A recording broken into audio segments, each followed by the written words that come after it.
ಊಟ ಸಖತ್ತಾಗಿತ್ತು ಅಲ್ವಾ? ಹೌದು ಹೌದು ಹೌದು ಹೌದು ಹೌದು ಬಿಲ್ 1000 ರೂಪಾಯಿ ಆಗಿದೆ.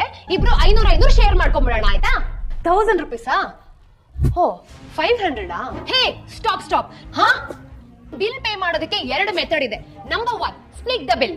ನೀವು ಪೇ ಮಾಡುವಂತ ಬಿಲ್ ಏನಿರುತ್ತೆ ಅದನ್ನ ನೀವು ಸ್ಪ್ಲಿಟ್ ಮಾಡ್ಕೊಂಡ್ರೆ ನೀವು 50% ಪೇ ಮಾಡ್ಬೇಕಾಗತ್ತೆ.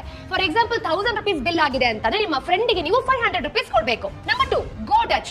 ಸಪೋಸ್ ನೀವು ಗೋ ಡಚ್ ಆಪ್ಷನ್ ಸೆಲೆಕ್ಟ್ ಮಾಡ್ಕೊಂಡ್ರಿ ಅಂತಂದ್ರೆ ನೀವು ಎಷ್ಟು ತಿಂದಿರ್ತೀರೋ ಅಷ್ಟಕ್ಕೆ ಮಾತ್ರ ನೀವು ದುಡ್ಡನ್ನ ಪೇ ಮಾಡ್ಬೇಕಾಗತ್ತೆ. ಇನ್ ಕೇಸ್ ನೀವು ಜ್ಯೂಸ್ ಕುಡ್ದಿದ್ದೀರಾ ಅಂತಂದ್ರೆ ಅದ್ರ ಬೆಲೆ 200 ರೂಪೀಸ್ ಕೂಡ ಇರಲ್ಲ.